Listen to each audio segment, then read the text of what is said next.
Baik, terima kasih banyak Mbak Angka dan Mas Reza. Tepuk tangan untuk MC yang luar biasa dari pagi sampai sekarang. Dan kembali ketemu dengan saya, mudah-mudahan tidak bosan teman-teman. Assalamualaikum warahmatullahi wabarakatuh. Wah, ini salam menjawab salam makan siang. Boleh saya ulangi? Assalamualaikum warahmatullahi wabarakatuh. Salam sejahtera buat kita semua, Om Swastiastu, Namo Buddhaya, salam kebajikan, rahayu, dan sekali lagi selamat siang. Selamat datang kembali di Vokasi Fest berkolaborasi dengan Festival Kampus Merdeka. Dan kali ini kita akan masuk ke diskusi yang gak kalah daging dari tadi pagi, Sobat Merdeka dan Bapak Ibu semua.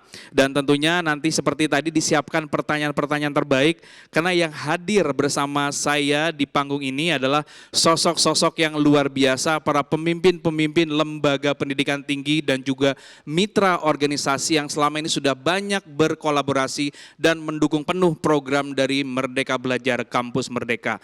Nah, diskusi kita pada siang hari ini kita akan membahas terkait dengan MBKM Mandiri. Nah, buat teman-teman mahasiswa, Sobat Merdeka dan Bapak Ibu semua, saya izin menjelaskan sedikit tentang apa sih yang dimaksud dengan MBKM Mandiri. Nah, MBKM Mandiri adalah sebuah bentuk dorongan kebijakan Kampus Merdeka yang mana ini mendukung setiap perguruan tinggi yang saat ini jumlahnya ada sekitar 4.200-an di seluruh Indonesia untuk menjalankan program MBKM secara mandiri. Nah, dalam bentuk implementasi MBKM Mandiri, perguruan tinggi itu menyelenggarakan, mendanai, mengeksekusi program MBKM-nya tanpa intervensi dari Kemendikbudristek. Dan tujuan MBKM Mandiri adalah untuk membantu sebanyak-banyaknya mahasiswa dan mahasiswi di seluruh Indonesia mendapatkan pengalaman di luar kampus demi persiapan karir masa depan. Lagi-lagi kita bicara tentang karir dan masa depan. Nah, kata kunci atau penekanan dari MBKM Mandiri, Bapak Ibu dan Sobat Merdeka semua, ini adalah kemandirian, di mana program yang dijalankan oleh setiap perguruan tinggi tidak disubsidi dan dikelola oleh Kemendikbudristek. Sehingga perguruan tinggi dapat melaksanakan program yang diinginkan dengan ketentuan regulasi, pendanaan, lini masa, dan kebutuhan dokumentasi yang ditentukan oleh perguruan tinggi itu sendiri. Nah, bersama saya akan mengundang sosok-sosok yang luar biasa, di mana tema umumnya adalah membangun semangat kolaborasi demi keberlanjutan Merdeka Belajar Kampus Merdeka Mandiri. Dan kita ada durasi kurang lebih 60 menit, insya Allah mudah-mudahan on time seperti tadi. Dan tanpa berlama-lama saya mengundang ke atas panggung. Narasumber yang pertama kita hari ini adalah Ibu Aprilda Rosita. Beliau adalah Asisten Direktur dari Bank Indonesia Institute. Wah, yang punya mimpi magang dan bekerja, punya karir di Bank Indonesia, beliau adalah sosok yang ada di belakangnya. Selamat datang Ibu, boleh pilih di tengah-tengah. Ibu Aprilda, selamat datang. Sehat Ibu? Sudah makan siang? Sudah, silakan duduk Bu. Baik, selanjutnya saya akan mengundang, ini tidak kalah inspiratif. Beliau adalah sosok insan dikti yang sudah banyak sekali membantu perguruan-perguruan tinggi untuk naik kelas, dan tidak lama lagi beliau akan hadir di sini. Saya mengundang Bapak Dr. M. Samsuri, SPD, MT, selaku Kepala Lembaga LL Dikti Wilayah 4. Oh, beliau ini fansnya banyak nih. Halo Pak Dr. Samsuri, apa kabar Pak Kalem? Jadi kalau kita menyebut Ketua Lembaga Dikti itu sebutannya Pak Kalem. Ya, Pak Kalem, masih kalem Pak? Sehat luar biasa. Baik, nah selanjutnya kita akan kedatangan perwakilan dari user atau mungkin yang memang mendapatkan manfaat dari program-program MBKM lulusan perguruan tinggi. Saya undang ke atas panggung Bapak Ronald Wala selaku Ketua UMKM IKM Apindo. Selamat datang Pak Ronald. Apa kabar Pak Ronald? Beliau adalah Presiden Direktur PT Wismilak Indonesia, betul Pak ya? Baik, selamat datang Pak. Dan selanjutnya saya akan mengundang narasumber yang gak kalah hebat. Beliau adalah Rektor Universitas Pendidikan Indonesia, Profesor Dr. M. Solehudin, MPD, MA. Saya persilahkan ke atas panggung. Selamat datang Profesor Pak Rektor Universitas Pendidikan Indonesia. Monggo Pak. Dan yang terakhir, tidak kalah keren dan luar biasa, saya panggil ke atas panggung Bapak Dr. Hefri Arianto sebagai Wakil Rektor 3 Universitas Internasional Batam. Wah, boleh kasih tepuk tangan yang meriah untuk bapak-bapak ini. Izin duduk Bapak. Nah, rekan-rekan semua, Sobat Merdeka dan Bapak Ibu semua, bersama-sama kita akan ngobrol bareng, akan diskusi santai bagaimana semangat kolaborasi itu dan keberlangsungan Merdeka Belajar, Kampus Merdeka Mandiri yang tadi saya sempat sampaikan di awal. Kita sama-sama akan mendengar pemaparan beliau-beliau ini, bagaimana sih peran dari berbagai industri dalam mendukung pembelajaran mahasiswa dan mahasiswi melalui program Merdeka Belajar, Kampus Merdeka. Ya, nah. Langsung saja kita diskusi. Nah, ini yang pertama-tama saya akan mulai dari Pak Rektor dulu Pak ya, sebelah kiri. Sebenarnya pertanyaannya general, nanti disambung oleh Ibu Aprilda, Pak Samsuri, Pak Ronald, Pak Happy juga, nanti pertanyaan sama. Yang pertama, bagaimana Pak pengalaman penyelenggaraan MBKM Mandiri Pak yang dikembangkan dan inisiasi di Universitas Pendidikan Indonesia tempat Bapak berkarya dan berkiprah saat ini? Silakan Pak.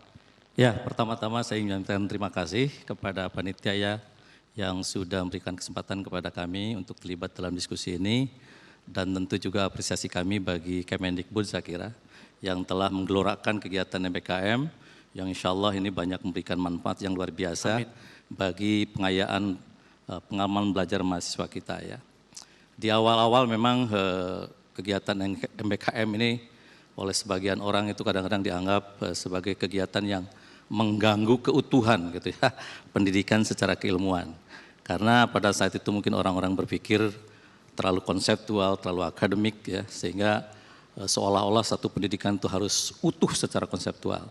Namun demikian melalui diskusi yang cukup alot saya kira, alhamdulillah kita bisa meyakinkan semua insan akademik untuk memahami betul bahwa yang namanya kegiatan MBKM ini betul-betul dipersiapkan untuk memperkaya pengalaman belajar mahasiswa. Saya masih ingat betul dengan contoh yang diberikan oleh Mas Menteri, bahwa kalau kita ingin menjadikan perenang yang handal, kan tidak hanya di kolam renang ya, tapi bisa di sungai juga, bisa di laut juga, dan bisa di tempat-tempat yang lain.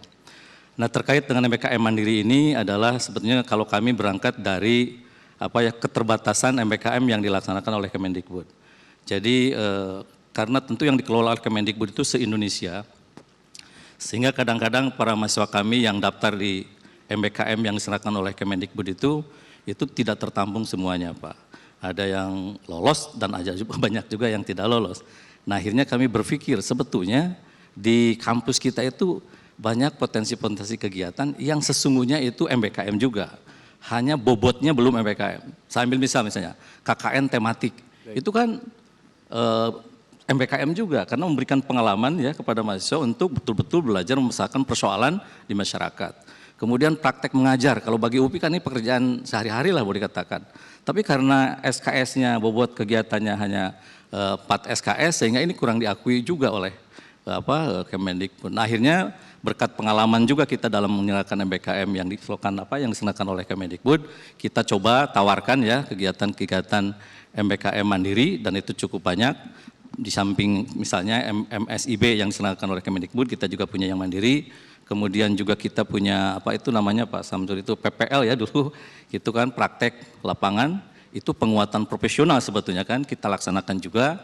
Kemudian juga karena kita sekarang sudah membuka diri, bukan hanya ke pendidikan, tapi juga ada yang di lembaga industrinya. Nah, praktek penguatan lapangan juga itu dilakukan kalau untuk yang kependidikan di sekolah, kalau untuk yang non kependidikan itu tentu di lembaga terkait. Ya, di samping juga ada beberapa kegiatan lain yang kita inisiat ya, seperti misalnya, tapi ini enaknya itu di MBKM itu bagi orang-orang yang misalnya ya punya passionnya di riset, itu ada juga sekarang itu ya. Jadi riset dengan bekerjasama dengan peneliti-peneliti internasional. Jadi magang dengan peneliti nasional atau internasional dengan BRIN kita yang alhamdulillah juga itu diberi kesempatan ya. Kemudian juga ada kegiatan wirausaha mandiri ya, yaitu yang ini mendapat dukungan dari berbagai pihak juga. Nah, alhamdulillah karena kita bisa memberikan gagasan dan pemikiran yang memenuhi apa kriteria yang disampaikan oleh Kemendikbud, ya alhamdulillah ini ada sejumlah kegiatan MBKM mandiri yang bisa dilakukan oleh UPI. Kalau boleh tahu saat ini student body-nya berapa Pak jumlah mahasiswa keseluruhan? UPI itu bergerak ya antara mungkin 45 sampai 55 ribu. Wow. Kenapa bergerak? Karena kalau di tahun baru naik, tambah 12 ribu. Kan nanti wisuda pertama berkurang, wisuda kedua berkurang, wisuda ketiga. Jadi kira-kira di 50 ribuan lah. 50 ribuan. Nah Pak Rektor, ada berbagai macam kegiatan MBKM Mandiri Pak. Mulai dari pertukaran pelajar, ada magang praktek kerja, ada asistensi mengajar di satuan pendidikan, riset yang tadi Bapak sampaikan, kegiatan wirausaha, studi proyek independen, sampai membangun desa KKN. Mana yang menjadi primadona Pak saat ini di UPI Pak? Kalau di UPI yang jadi primadona itu pertama MSIB ya. Baik. Itu yang kedua adalah kampus mengajar, tapi mungkin ini nggak aneh bagi UPI ya karena UPI pusat pendidikan gitu ya. Nah kemudian juga pertukaran mahasiswa. Pertukaran itu juga yang menjadi ini. Kemudian KKN Pak. KKN itu ya itu tadi magang untuk membangun masyarakat itu ya. Baik. Itu KKN tematik itu ya. Baik. Itu beberapa di antaranya. Ya. Terima kasih Profesor, Pak Rektor. Nah, selanjutnya kita ke Ibu Aprilda Rosita. Beliau ini pastinya sangat berpengalaman dan berinteraksi dengan adik-adik mahasiswa yang terlibat dalam program magang dan berbagai macam kegiatan lainnya. Sebagai Asisten Direktur Bank Indonesia Institute, Ibu Aprilda boleh cerita ya Bu? Sama seperti tadi, pertanyaannya pengalaman penyelenggaraan MBKM Mandiri di Bank Indonesia. Monggo silahkan. Terima kasih Mas Taufan, mohon izin Pak Rektor, Bapak dari Ketua LL Dikti dan Bapak Ketua UMKM dari Apindo. Baik, mungkin saya mau sharing aja mengenai magang bersertifikat di Bank Indonesia. Kalau di BI sendiri kita menyebutnya Kampus Merdeka Bank Indonesia. Nah, untuk program Kampus Merdeka sendiri, kita itu saat ini sudah angkatan ke-7 atau sudah berjalan 7 semester.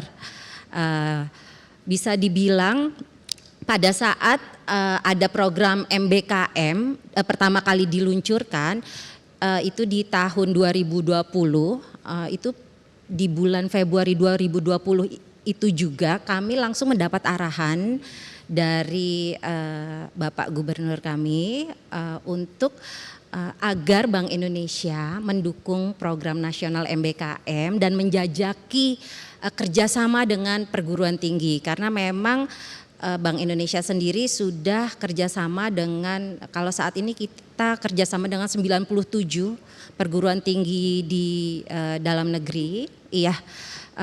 Itu untuk berbagai program, terutama untuk program pembelajaran, itu ke bank sentralan, ada mata kuliah ke bank sentralan di kampus-kampus, terus ada kerjasama riset, lalu juga ada beasiswa.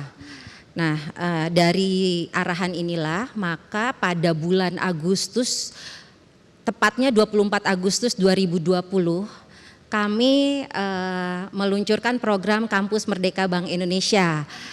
Betul, karena sebenarnya kan kita sudah koordinasi dengan pihak Kemendikbud, tapi pada saat itu ternyata kami duluan malah yang meluncurkan. Jadi kami koordinasi dengan waktu itu kerjasama dengan 7 perguruan tinggi pilot project. Kalau boleh tahu pesertanya berapa tuh Bu yang langsung ikut? Pada saat pertama, karena ini pilot project, itu ada 36 mahasiswa dari 7 perguruan tinggi. Jadi pada saat itu kami lebih ke, karena kami selama ini kerjasamanya kebanyakan dengan kampus ekonomi, maka di KMBI 1 itu kebanyakan mahasiswanya berasal dari mahasiswa ekonomi.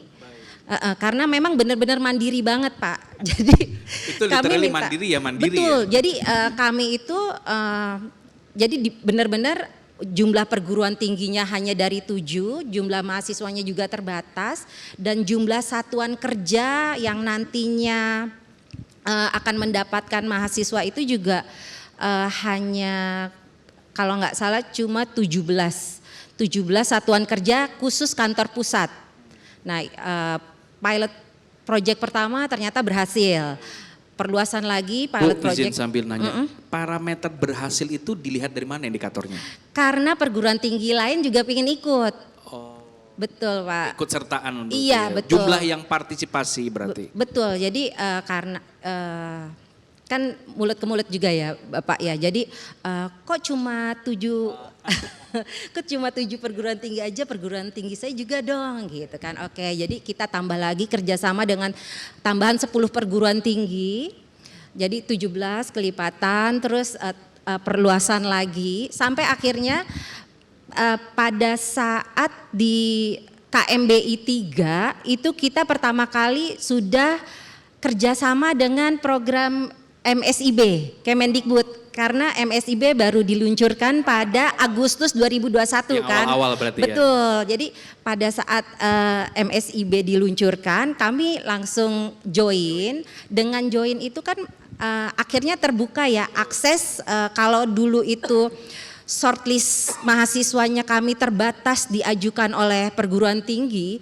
dengan kami bergabung dengan MSIB maka terdapat inklusivitas mahasiswa. Jadi seluruh mahasiswa di Indonesia bisa ikut mendaftar di program KMBI, sehingga yang tadinya kami mau itu proyeknya terkait digital, mau proyeknya terkait teknik pembangunan, itu dulu karena kandidat mahasiswanya terbatas, kami nggak banyak pilihan. Tapi dengan terbukanya portal Kampus Merdeka, terbuka luas lah. Jadi lebih inklusif ya Bu ya? Betul, lebih inklusif dan prodinya pun makin beragam kan. Dan dari keberagaman itulah semakin nih Pak, jadi semakin pas banget. Di saat kami punya demand, kami punya kebutuhan, kami ada project dan riset ABCD, terus mahasiswa juga, saya berasal dari prodi ini, saya punya skill ini, bisa matching dengan kebutuhan mahasiswa untuk membantu pengerjaan project di BI. Nah itu jadi klik banget. Jadi pada saat pertama tantangan kita mungkin lebih ke cari mahasiswa yang pas gitu kan. Di KMBI yang ketiga itu udah berangsur-angsur. Proses matchmaking terjadi di situ. Betul. Nah dan saat ini kita sudah masuk di angkatan ke-7 Pak. Wah, itu sih 7. ceritanya. Kalau total mahasiswanya sendiri saat ini kita sudah merekrut 729 Tepuk tangan untuk Bank Indonesia mahasiswa. Institute, 700 mahasiswa. Dari 729 mahasiswa. 729. Oke, total perguruan tinggi yang sudah bergabung Pak, maksudnya asal mahasiswanya itu sudah 58 perguruan tinggi dari seluruh Indonesia juga, yang ditempatkan di seluruh kantor satuan kerja di kantor pusat maupun kantor perwakilan di daerah. Jadi sudah seluruh Indonesia ya Pak penempatannya. Luar biasa, langsung dampaknya kerasa ya Bu ya. Betul, dan mahasiswa sendiri jumlah proyek dan riset yang selama ini sudah dibantu oleh mahasiswa KMBI itu totalnya sekitar 800-an proyek dan riset Pak. Wow, 800 riset. Iya betul, mereka terlibat langsung di yang proyek dan riset realnya Bank Indonesia. Nah mudah-mudahan riset itu benar-benar bisa terdiseminasi ke masyarakat Bu ya, benar-benar bisa dirasakan tuh ya, karena kan kita penasaran juga nih riset-riset versi anak muda yang keren yang didanai oleh pemerintah, hasil realnya apa dari riset itu, mungkin nanti kita bisa ngobrol lagi ke sana ya Bu ya. Oke, terima kasih Ibu Aprilda. Selanjutnya kita menuju ke Kepala Lembaga LL Dikti Wilayah 4, Bapak Dr. Samsuri. Nah sepertinya beliau ada paparan Pak, mungkin kalau terkait durasi mungkin sekitar 5-6 menit baru kita ke Pak Ronald, lalu nanti ke Pak Warek Happy. Monggo silakan Pak Kalem. Baik, terima kasih Mas Tovan dan Ibu Bapak narasumber yang lain. Saya ingin menyapa sahabat-sahabat Kampus Merdeka, adik-adik mahasiswa apa kabar? Ini yang banyak mahasiswa dari Bandung kayaknya.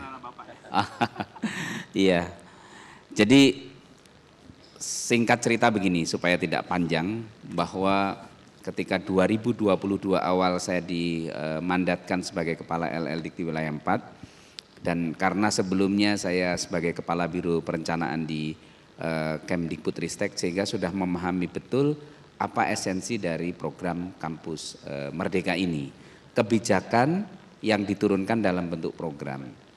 Tapi kita melihat kalau ini hanya menjadi sebuah program kementerian, maka orang berpikirnya bagaimana mendapatkan anggaran. Padahal secara substansi Kampus Merdeka ini yang belajar di luar kampus ini memang sudah di kebutuhan dan ini yang harus dibudayakan.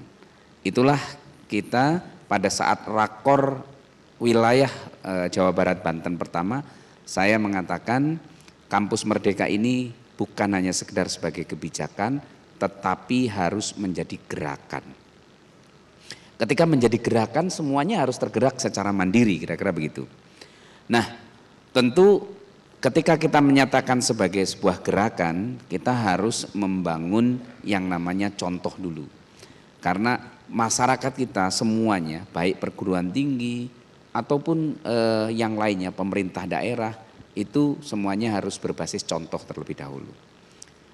Kemudian cikal bakal contohnya itu di LL Dikti wilayah 4 itu ada namanya Paguyuban Guru Besar.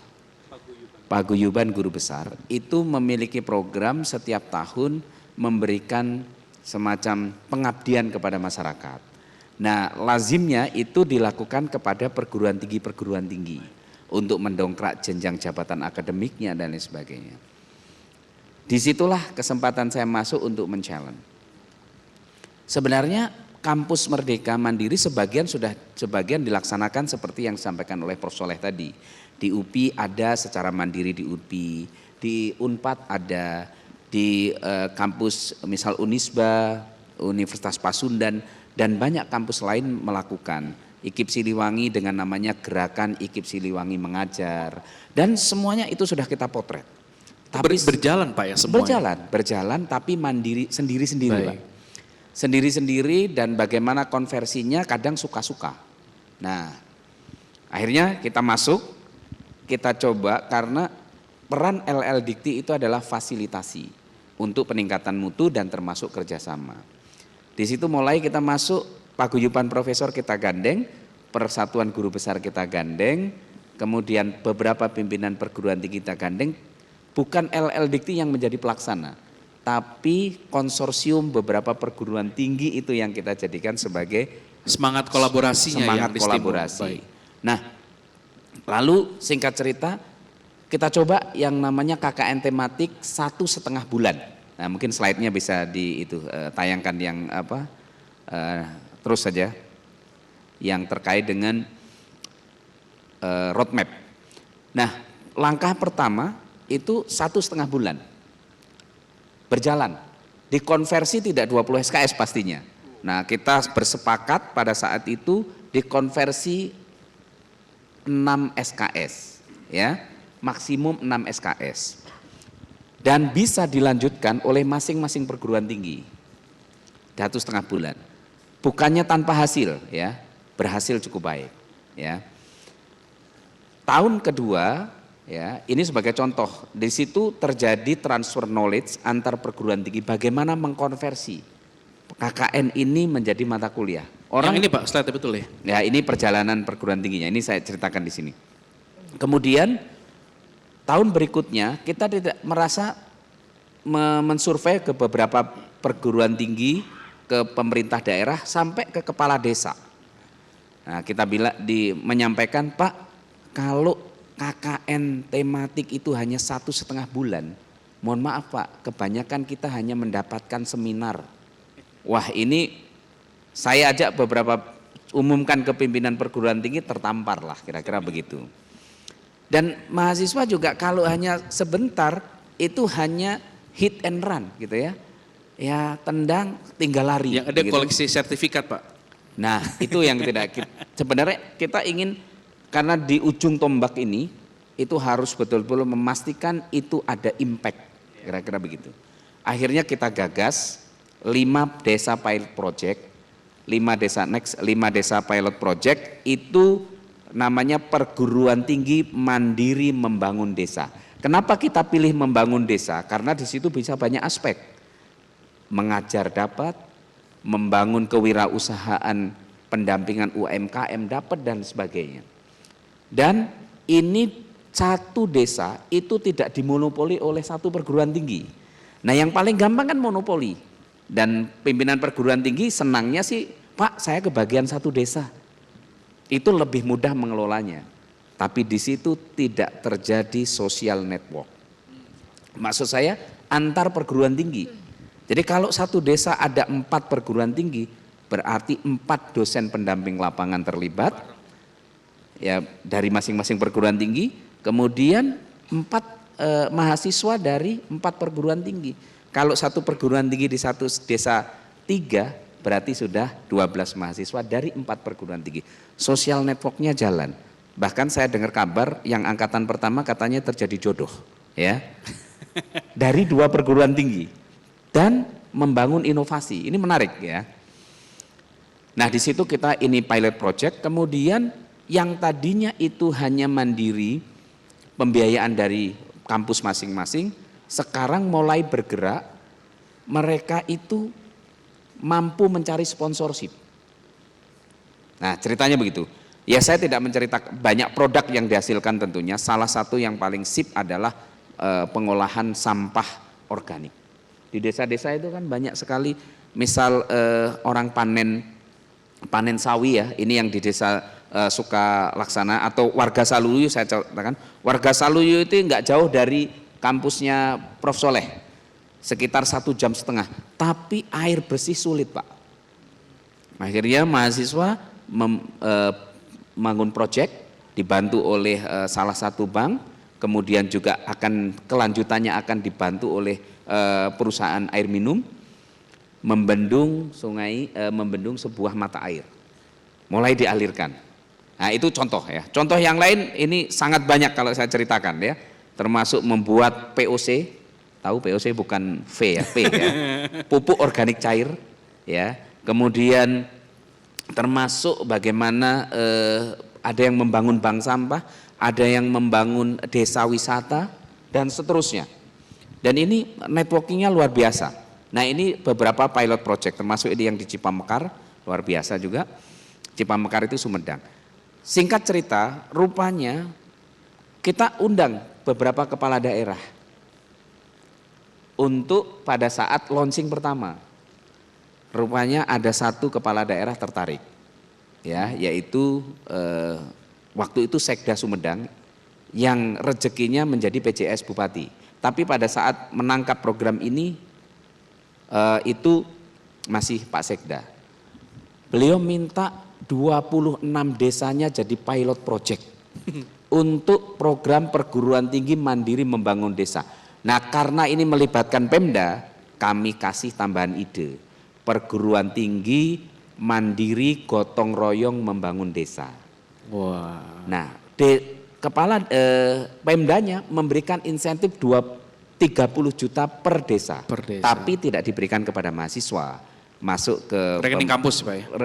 Desa, karena langsung itu ke desa proyeknya mereka. Oh, okay. Yaitu untuk penanganan 3 isu penting, zero new stunting, kemudian pengentasan kemiskinan ekstrim dengan cara membangun one village one product, kemudian yang ketiga adalah bagaimana menyadarkan anak-anak untuk bisa ikut sekolah ya, sehingga kemiskinan ekstrim itu hilang.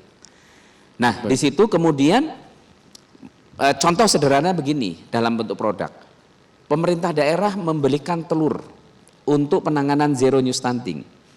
Yang melakukan untuk edukasi kepada masyarakat itu mahasiswa.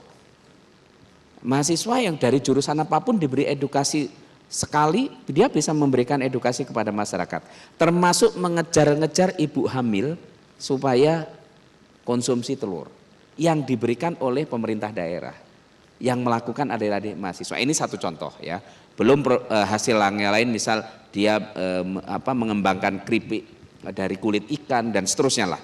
Tapi ini terjadi dan itu dilakukan oleh adik-adik mahasiswa. Satu hal yang lesson learn menarik, Pak Bupati mengatakan, Pak Samsuri, ini saya jujur menghemat anggaran untuk perjalanan dinas dan uang harian. Ya kan, kalau sosialisasi dilakukan oleh banyak aparat gitu, pasti ada uang harian, ada tapi dengan adik-adik mahasiswa ada simbiosis mutualisme. Di situ mereduksi kos di situ yang bisa digunakan untuk program yang sifatnya nyata. Misal tadi untuk menambah pembelian telur dan lain sebagainya. Ini inisiasi kebijakan. Sekali lagi ini tidak dilakukan sepenuhnya oleh pegawai LLI, tidak. Kita fungsinya adalah fasilitasi, mengkoordinir mereka dan berjalan dengan sangat baik, termasuk antar perguruan tinggi bisa sharing bagaimana mengkonversi SKS. Ini kan problem terbesarnya selalu betul. Begitu. Termasuk ada satu case, rektornya sudah oke, kaprodi dan dosennya itu tidak mau Pak mengkonversi itu karena tidak paham. Tapi begitu sudah difahamkan semuanya running well gitu ya, karena sistem sudah disiapkan di PD Dikti dan lain sebagainya.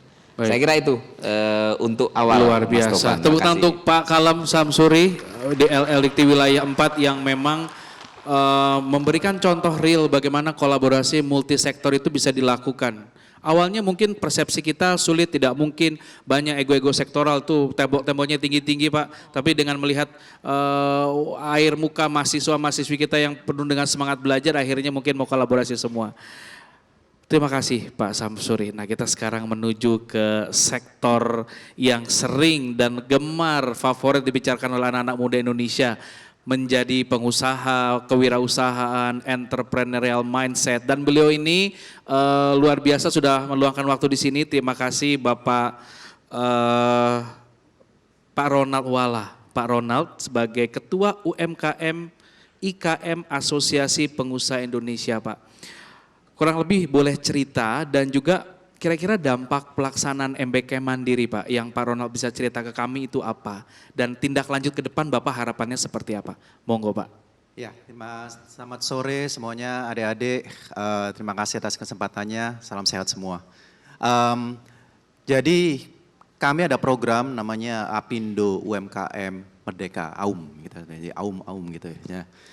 Ini sebetulnya awalnya dari Lampung, kita ada ketua Apindo yang di Lampung, beliau memiliki universitas dan juga diinisiatif oleh sebuah perusahaan, bukan pesan sponsor, tapi saya karena beliau cukup berjasa ya dari Coca-Cola. Dan seperti kita semua ketahui bahwa perusahaan besar atau perusahaan MNC, multinational company ya, mereka harus memiliki SDG. Gitu ya.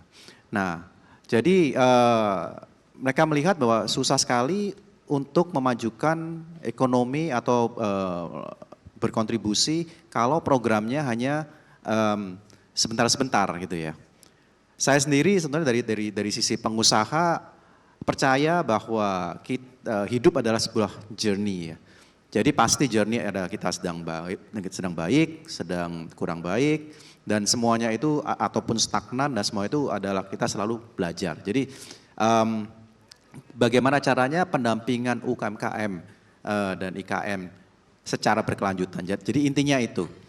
Nah lalu apa yang kita lakukan, basically kita menjahit pentahelix gitu ya. Nah jadi memang challenge utama dari program pendampingan UMKM ini itu bagaimana caranya, karena resource banyak Pak, universitas banyak, guru-guru banyak, pengusaha banyak, uang banyak lah. Dari BI, Bu Aprilia juga tahu. Dan semua kelembagaan, kementerian juga melakukan. Nah tetapi karena melakukannya sendiri-sendiri, jadi impactnya kurang bisa saling mengisi gitu, padahal sama masing-masing memiliki kelebihan-kelebihan gitu ya. Jadi program kami kalau mengenai impact, mungkin udah deh, nggak perlu, impactnya luar biasa dari semua pentahelix ini. Pentahelix tahu ya, dari pemerintah, asosiasi atau masyarakat, dari swasta sendiri, akademisi dan media. Kalau itu sih semua udah pasti. Cuman bagaimana caranya mengkapitalisasikan atau memeasure ini semua. Nah disinilah kita, jadi kita lihat program UMKM pendampingan berkelanjutan ini adalah sebuah SDG center kalau di Apindo. Karena harus jelas what is it for me, buat dari masing-masing stakeholders di pentahelix ini gitu ya. Kalau nggak termotivasi, nggak bisa diukur, nggak bisa diperbaiki, nggak bisa ngelihat, oh hasil besarnya seperti apa. Dan nggak ada berkelanjutan kalau tidak bisa diukur. Jadi nggak bisa berkelanjutan. Betul. Jadi kembali lagi berkelanjutan ini sangat penting. Saya sendiri juga pengusaha, tapi saya tetap belajar. Saya di UKM saya juga belajar dan melihat banyak sekali. Hari ini luar biasa sekali bisa ketemu ketua-ketuanya yang kita di kantor Apindo dengan Bu Tuti di situ ngomong, oh dari L2 Dikti, oh dari mana Bank Indonesia, jadi luar biasa sekali kesempatan ini. Nah program kita itu kalau program magang banyakkan mahasiswa bekerja di perusahaan besar. Nah, kalau perusahaan besar kan sudah kebanyakan sudah ini ya, sudah terstruktur gitu ya. Nah, kalau di program kita mahasiswa magang di UKM. 20 SKS, 5 hari seminggu harus stay di UKM gitu ya. Nah, masing-masing UKM didampingin oleh 5 mahasiswa dari multidisiplin. Misalnya F&B, misalnya keripik ya didampingin atau dimentorin kita bilang oleh mahasiswa dari sisi marketing, distribusi, keuangan, digital seperti itu 5. Nah 5 ini didampingin oleh dosen pendamping lapangan tadi DPL dan praktisi. Nah dari sini berarti dari dosen atau dari praktisi mereka juga ada akses ke mahasiswa dan bisa melihat apa yang terjadi di UKM. Karena saya sendiri juga di usaha saya sendiri, saya udah 20 tahun, saya nggak bisa ngelihat trennya, karena sudah kacamata kuda ya, perusahaan saya sendiri, gitu, sektor saya sendiri. Tapi dengan seperti ini saya bisa melihat banyak tren-tren baru gitu ya, dan behavior baru. Dari dosen, dari universitas juga bisa melihat itu, sehingga mata kuliah bisa lebih relevan, apa yang diajarkan bisa relevan. Setiap mentor mendampingin 10 mahasiswa, jadi bisa 2 grup UKM gitu misalnya. Dan UKM juga ada akses ke universitas, tentunya akses ke teknologi dan lain sebagainya. Jadi ini semua adalah win-winnya banyak sekali, challenge-nya kolaborasinya bagaimana, kita kerjasama dengan banyak asosiasi, IWAPI, MAKPLUS, dan lain sebagainya. Dan jadi framework pendampingan UKM berkelanjutan ini kita bagi 3, fase fasilitasi yang kebanyakan dari kebijakan-kebijakan pemerintah, fase inkubasi yaitu pendampingan AUM ini, lalu fase akselerasi. Nah sebetulnya Apindo adalah di fase akselerasi ini gitu. Karena di situ resource kita adalah kita asosiasi pengusaha Indonesia. Jadi banyak pengusaha yang ada di tempat kami. Dan kita merumuskan sustainability-nya gitu ya. Jadi kurang lebih itu program kita yang impact-nya besar. Kita juga melihat ini. Saya sempat ke Belanda, ILO di Belanda, International Labour Organization. Mereka juga ada program seperti ini dan dosen atau praktisi yang membantu UKM itu mendampingi mahasiswa dan mahasiswa mendampingi UKM dan itu di-enforce oleh mayor setempat, pemerintah setempat agar meeting mereka rutin. Gitu. Nah di sini sebetulnya peran pemerintah karena kebanyakan UKM ya kita pada manusia pada umumnya kita sering malas gitu ya untuk belajar untuk apa. Nah ini perlu didampingin oleh pejabat setempat juga dan di situ impact-nya mereka bisa menyelamatkan UKM-UKM yang hampir bangkrut 50% at least. Dan lalu diadakan survei dan survei dari 3 universitas di Belanda itu bisa meningkatkan happiness index dari praktisi yang mendampingi UKM-UKM ini.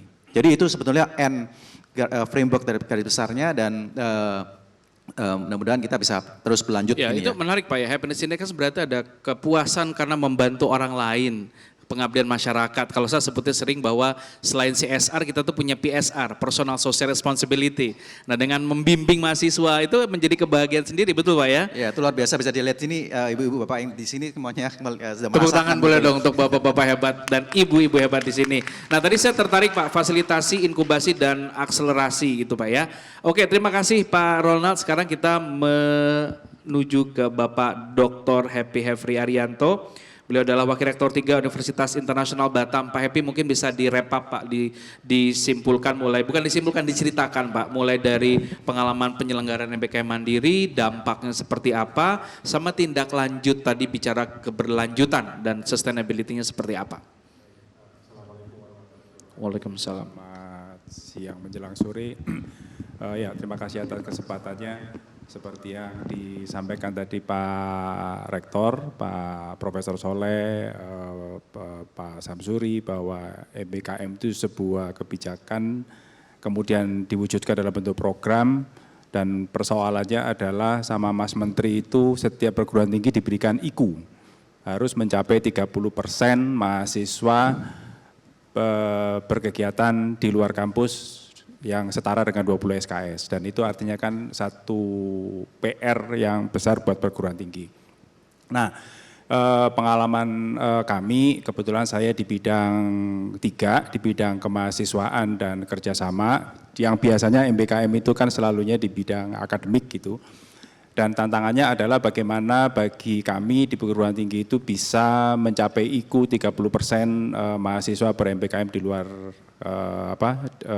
belajar di luar kampus 20 SKS seperti itu. Nah, singkat cerita seperti yang disampaikan dari narasumber sebelumnya bahwa bagaimana kita sebagai perguruan tinggi itu bisa memberikan kontribusi kepada masyarakat. Dan saya yakin teman-teman juga pada tahu, rekan-rekan mahasiswa, bahwa yang namanya pendidikan itu ya mencakup skill, knowledge, dan attitude itu. Nah, bagian saya tidak bermaksud mengkotak-kotak, tapi bagian saya itu di bagian yang attitude-nya. Dalam hal ini adalah pengembangan sikap dari mahasiswa. Nah, dan belajar sikap itu sebetulnya menurut pengalaman kami dan pemahaman saya pribadi, mohon dikoreksi Prof. Soleh kalau saya salah, sikap itu kita tidak harus belajar di kelas untuk belajar sebuah sikap. Kita juga bisa terjun ke dalam lapangan seperti Pak Samsuri tadi sampaikan dengan KKN dan seterusnya. Nah, sekali lagi kami itu awal tahun 2023 kami melakukan FGD dengan beberapa mitra. Jadi menurut pendapat saya bahwa yang namanya MBKM itu tidak akan bisa terjadi kalau kita tidak membangun kemitraan.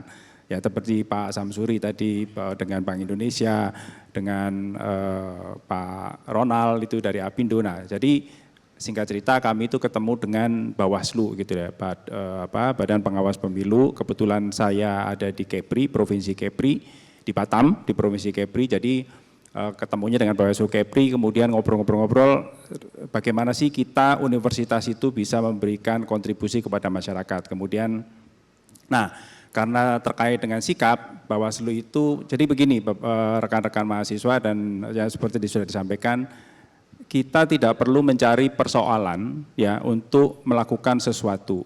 Di masyarakat itu persoalan sudah banyak ya. Kita tinggal memilih mana persoalan yang kira-kira bisa kita atasi, bisa dan mampu kita atasi. Nah, singkat cerita, kampus itu punya pasukan. Tadi Pak Ronald berbincang-bincang di belakang panggung bahwa kampus itu punya pasukan. Ya, modalnya itu. Tapi sering kali kampus itu dianggap sebagai menara gading yang kontribusinya tak jelas gitu kira-kira. Itu di kampus kami ya, itu saya di kampus teman-teman pasti tidak seperti itu. Karena kami di daerah begitu. Nah, jadi akhirnya itu menjadi tantangan bahwa apa sih yang bisa kami lakukan sehingga bisa memberikan kontribusi terhadap masyarakat. Akhirnya kami ketemu dengan salah satu mitra kami banyak, salah satunya Bawaslu. Kemudian cerita begini, bagaimana upaya kita sebagai kampus dan mahasiswa itu punya kontribusi di dalam mensukseskan pemilu. Pemilu itu karena di Indonesia itu surplus demografi, banyak youngsters, banyak penduduk muda, di mana pemilih pertama dan pemilih pemula itu cenderung tidak aware terhadap pemilu, kira-kira begitu. Nah, apa penyebabnya? Ada banyak hal. Satu, secara administratif gitu ya, yang lain ya masalah ya mau memilih atau tidak, itu saya nggak bisa intervensi. Nah, ada yang terkait masalah administrasi. Kenapa? Oh ternyata belum terdaftar di dalam DPT online, tidak tahu cara mendaftarnya, mungkin umurnya baru masuk 17, dan seterusnya. Nah, itulah yang sebetulnya tugas dari si Bawaslu, tapi kalau dilakukan oleh Bawaslu sendiri, anggotanya itu hanya kalau nggak salah nggak lebih dari 10 orang dalam anggota Bawaslu, sehingga kalau untuk memantau apakah warga Kepri itu sudah terdaftar di DPT online sehingga nanti di tanggal 14 Februari itu bisa memilih, itu tidak cukup tenaganya, sehingga kalau begitu kami punya pasukan sehingga apa yang bisa kami lakukan di sana. Nah, itulah awal muasal kami melakukan sebuah kegiatan bahwa kami ajak mahasiswa kami itu menjadi pemantau pemilu, di mana secara pemantau pemilu itu tidak boleh suka-suka. Artinya pemantau pemilu itu ada sertifikatnya, Pak, teman-teman, bahwa walaupun kita mahasiswa, masyarakat boleh kita mantau pemilu, tapi secara legal de jure kami harus punya SIM-nya. Nah, itu namanya sertifikat memantau dan itu sudah kami lakukan sehingga mahasiswa kami itu ada sekitar 1063 yang menjadi pemantau pemilu masif seperti itu. Karena tadi mengejar IQ 30%. Nah, kegiatannya itu adalah kami ada di Batam itu ada 62 kelurahan dan kami sebar mahasiswa kami untuk turun ke kelurahan-kelurahan sesuai dengan TPS-nya untuk memantau kalau coklit pencocokan dan penelitian itu dilakukan oleh KPU. Kami di Bawaslu itu mesampel apakah coklit yang dilakukan oleh KPU itu sudah benar gitu. Artinya yang punya hak memilih ya dapat haknya gitu secara administratif. Dan itu yang kami lakukan survei anak-anak ke mahasiswa kami itu ke masyarakat dan disitulah ada proses di mana latihan komunikasi. Kenapa? Tiba-tiba masyarakat itu kan paling alergi kalau ditanya, kalian sudah Bapak Ibu sudah terdaftar belum di DPT online, itu paling alergi. Karena itu kan hak saya, itu kan pemilu itu urusan saya, nggak boleh. Nah, itulah kemampuan bagaimana seperti saya bilang tadi, ya mahasiswa mempraktekkan ilmunya di kemampuan sana. komunikasi kepada masyarakat yang belajarnya secara real life gitu.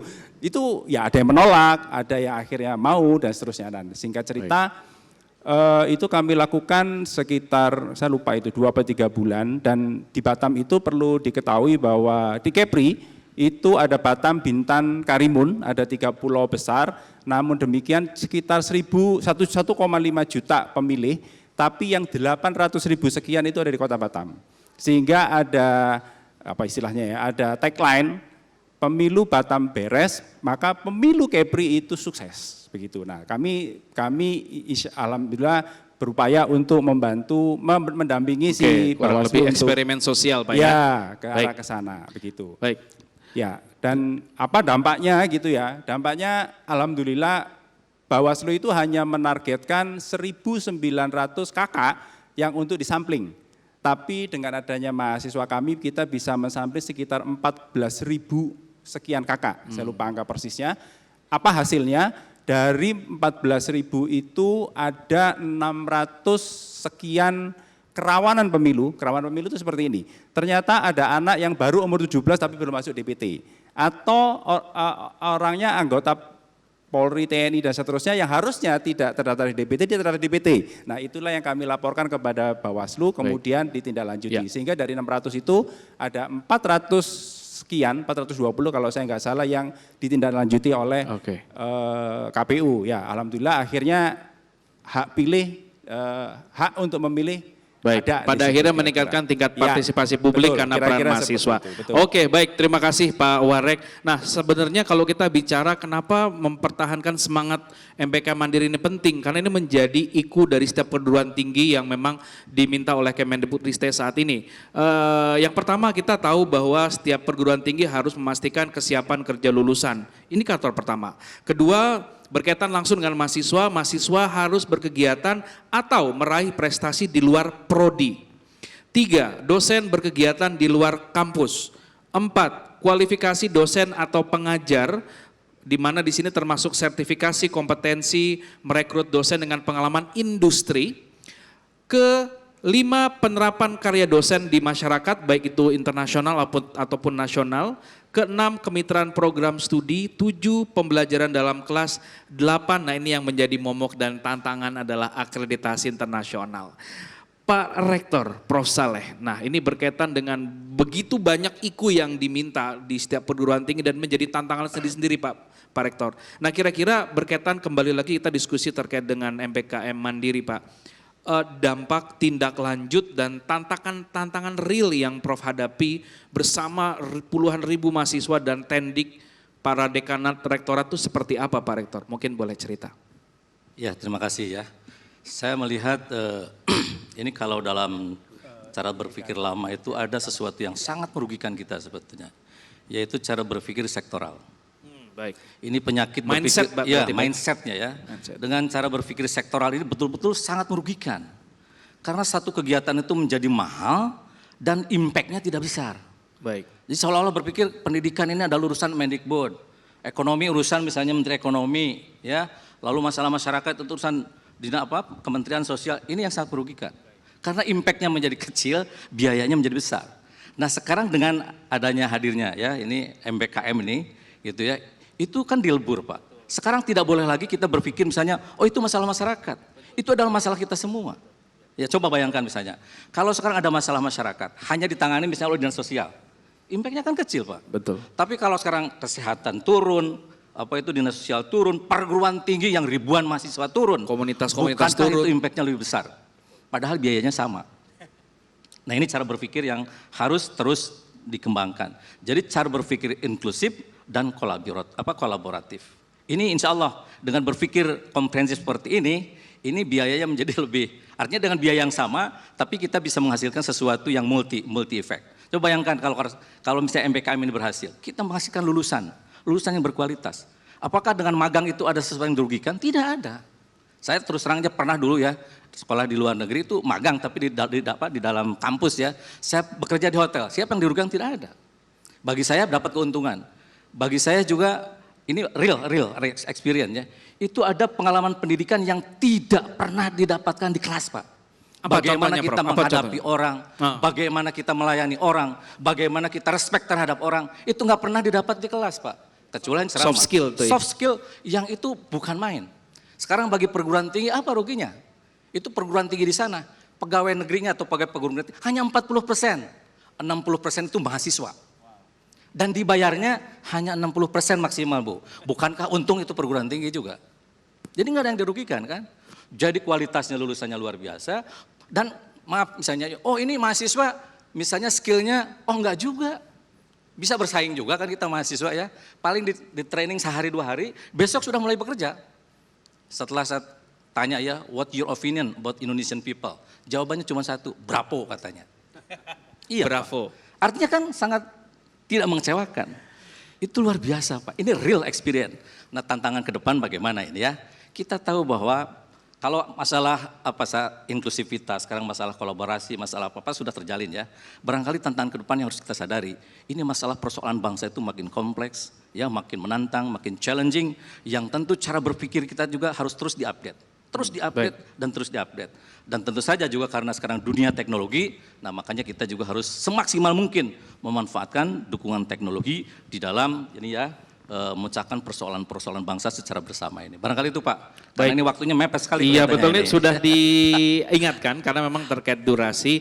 Tapi mungkin sebelum gini, habis ini saya akan memberikan kesempatan kepada 2 penanya. Tapi mungkin 1 menit aja Ibu Aprilda Bu sedikit tadi menjawab terkait dengan tantangan dan juga dampak Bu. Mungkin 1,5 menit. Sambil teman-teman berpikir, siapkan 2 pertanyaan sama kayak tadi ya. Yang paling susah biar Bapak Ibu di sini berpikir dan jawabannya nggak boleh ada di chat GPT 4.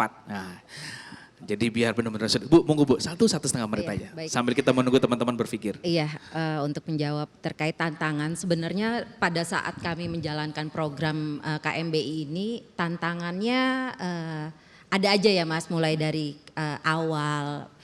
Tapi tantangan-tantangan itu bisa dibilang selalu kami melakukan perbaikan, penguatan, perluasan, karena memang kami setiap semester melakukan evaluasi untuk perbaikan program. Baik. Nah jadi bisa dibilang kalau tantangan di kepengelolaan programnya sendiri kami sudah nggak ada. Baik. Mungkin yang menjadi tantangan kami adalah bagaimana kami bisa mensinergikan alumni KMBI yang kami hasilkan itu bisa menjadi talent scouting dalam rekrutmen pegawai di Bank Baik. Indonesia, karena kan memang sebenarnya adik-adik di Bank Indonesia sendiri ada selain magang kampus Merdeka ini ada magang PKL kita menyebutnya. Jadi magang PKL ini itu magang yang sebelum ada program MBKM yang durasinya antara 1 sampai 3 bulan. Yang mungkin dulu ya Bapak Ibu itu dikelola oleh DSDM. Nah sekarang untuk yang program MBKM ini dikelola oleh Satuan Kerja di Bank Indonesia Institute yang memang khusus untuk program pembelajaran dan riset. Nah untuk rekrutmen pegawai sendiri itu ada di DSDM yang sebelumnya memang mengelola magang PKL itu. Nah di sini kan kami pada saat merekrut mahasiswa KMBI ini rekrutmennya kan cukup ketat karena dilakukan langsung oleh mentor yang memiliki project dan riset ya. Dengan mereka hampir 1 semester punya pengalaman di Bank Indonesia, mereka belajar budaya kerjanya BI, mereka tahu memiliki wawasan ke bank sentralan karena memang kami berikan selama program ya terkait kompetensi teknis ke bank sentralan maupun kompetensi teknis hal-hal yang umum untuk leadership, untuk semua aspek lah, kurang iya lebih semua ya. aspek yang Oke, umum. baik. Itu sayang kalau Tidak ada tidak keberlanjutan. dimanfaatkan Tidak. karena kan Oke, sebenarnya baik. kita sudah mengeluarkan ini ya waktu dan tenaga untuk membimbing mahasiswa dan kami juga itu berharap mereka concernnya tuh ya dari pihak. lebih ke bagaimana ini bisa berdampak langsung ke mungkin kalau memang si alumni itu tertarik untuk berkarir di BI, sayang banget kalau nggak dimanfaatkan. Karena bisa dibilang mereka udah 1 semester loh, Kata job kuncinya on talent job lah scouting tadi ya Bu ya. Sayang kalau habis itu nggak dilanjut lagi. Betul, Nah kita akan dapat lebih ke insight nih dari situ. penanya mungkin. Nah akan bertanya ke maksimal 2 narasumber di sini Bu. Izin saya berdiri ya Bapak Ibu ya, agar kelihatan tadi dan namanya nggak salah kayak tadi pagi. Oke, baik. Kesempatan pertama saya memilih dari mahasiswi dulu. Ya, jadi yang mahasiswanya habis ini kesempatan kedua. Saya hitungan ketiga, cepat-cepatan tunjuk tangan ya. 1, 2, 3. Oke, baik. Sebelah kiri jilbab warna hitam. Ya, nanti sebutkan nama, asal kampus, semester. Nah, selanjutnya saya berikan kesempatan untuk teman-teman mahasiswa. Oh iya, katanya jatah yang atas. Saya harus begini dulu biar kelihatan. Waduh. Yang kelihatan yang warna hitam, warna biru dan kuning. Oke, baik. 1, 2, 3. Wah. Mas boleh turun ke bawah atau terjun? Namanya siapa itu di atas, ada mikrofon nggak panitia? Oh nggak ada, oh harus turun, kamu boleh turun? Ya, tapi nanti jangan lupa naik lagi. Silakan, nama, kampus, dan semester. Baik, terima kasih atas kesempatannya. Assalamualaikum warahmatullahi wabarakatuh. Waalaikumsalam. Perkenalkan, nama saya Melvida Manik, saya dari Universitas Negeri Jakarta. Melvida. Iya, Melvida Manik. Sekarang semester 5.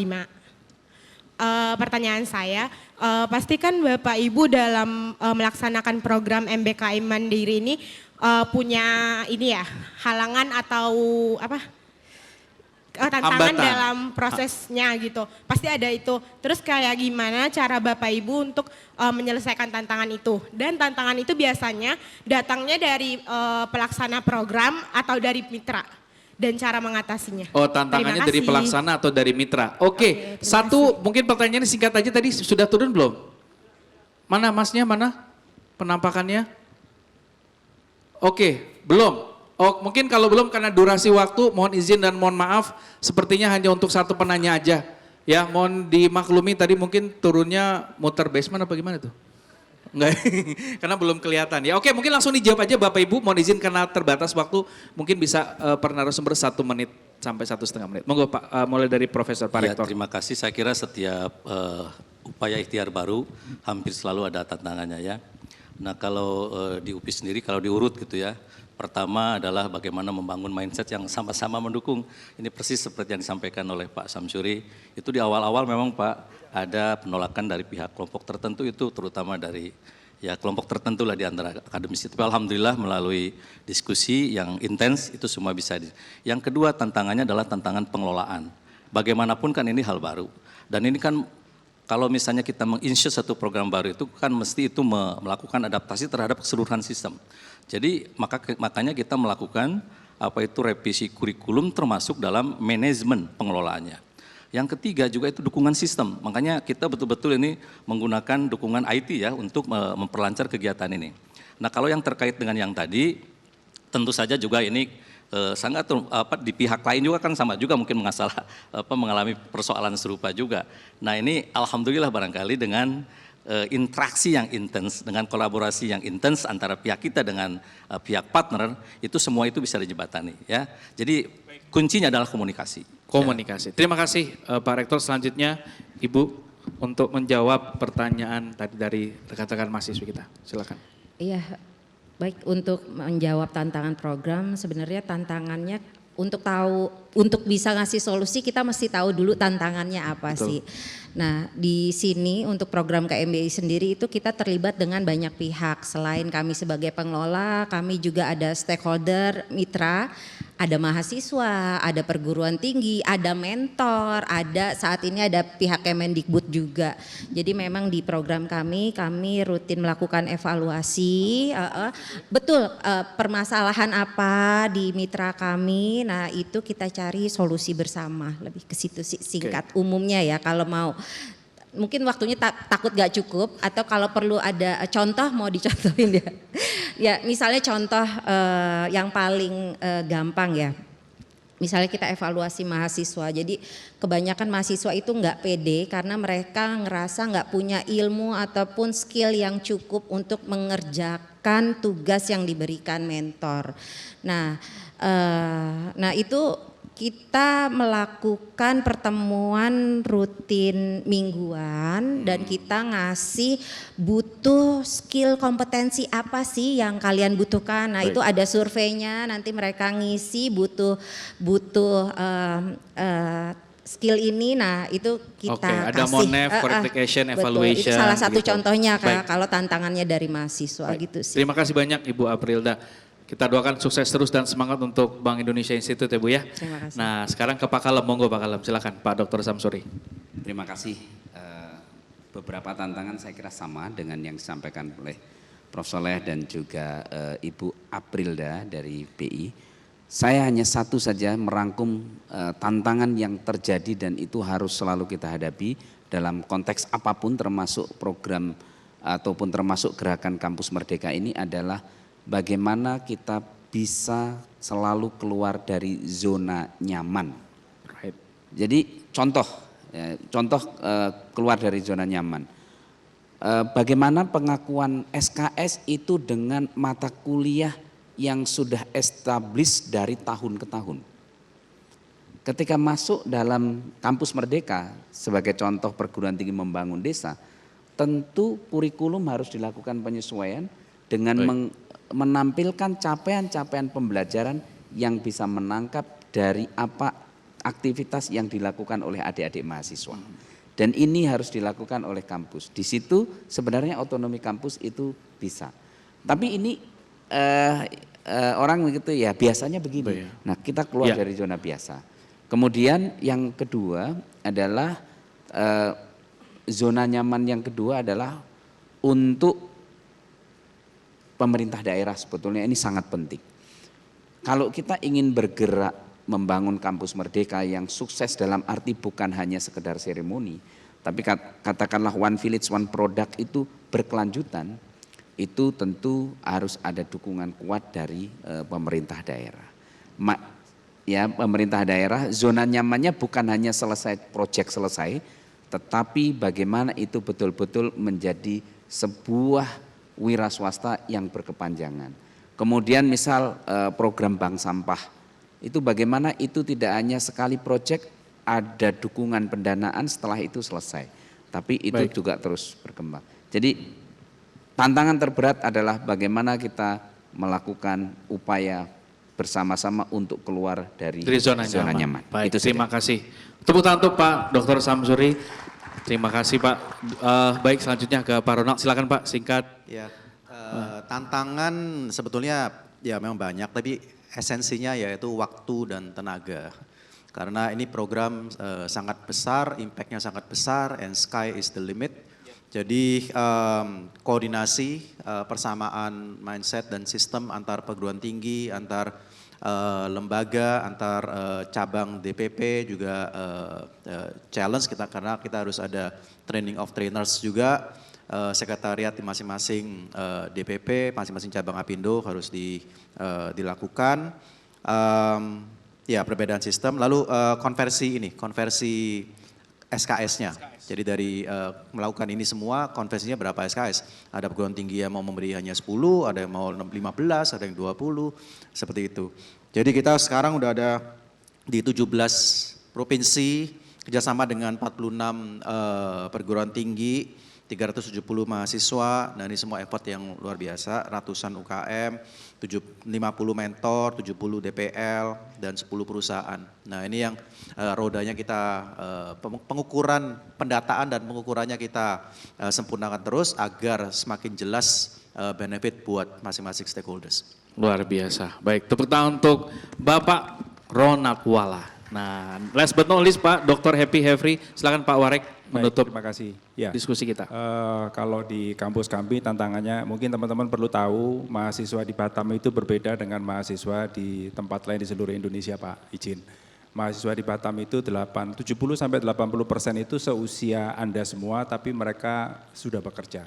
Artinya Batam itu, orang Batam itu gak ada yang nganggur Pak, begitu kira-kira. Karena orang ke Batam kan mau cari pekerja. Ada tantangannya adalah ketika melaksanakan kegiatan yang sifatnya masif untuk MBKM itu salah satu kendalanya adalah menyesuaikan waktu mereka. Time management mereka. Time management mereka. Jadi kita berjibakunya adalah di sana. Bagaimana tetap ada targetnya namun demikian waktunya juga. Ya ini tadi komunikasi seperti Pak Ronald tadi sampaikan, dan satu lagi walaupun saya di bidang 3 kemahasiswaan, saya diberikan otoritas Pak oleh Pak Rektor bahwa oke, kamu silakan kendalikan aja si dosen itu supaya bisa mengakui sekian SKS, nah itu kami diberikan otoritas Pak, sehingga ya itu membantu saya untuk bisa melaksanakan MBKM dari sisi bidang kemahasiswaan. Kira-kira seperti itu Pak. Baik, terima kasih banyak. Sekali lagi kami ucapkan terima kasih dan tepuk tangan paling meriah untuk para panelis kita hari ini.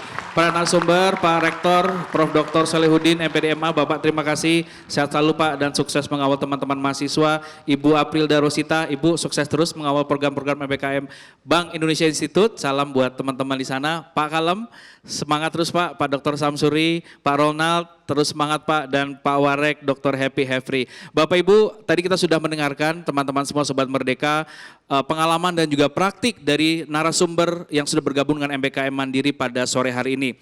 Harapan kita semua bahwa cerita dan praktik-praktik baik ini bisa menjadi inspirasi dan juga katalisator untuk menjaga dan juga tentunya memperluas semangat kolaborasi perubahan yang lebih konkret lagi, di mana ini dititipkan melalui semangat MBKM, Kampus Merdeka, Merdeka Belajar, dan harapannya menjadi kata kunci penting adalah kalau Indonesia mau menjadi benar-benar negara besar, kita harus berani melakukan lompatan-lompatan besar di luar kotak eksekusinya, bukan lagi inside the box atau outside the box.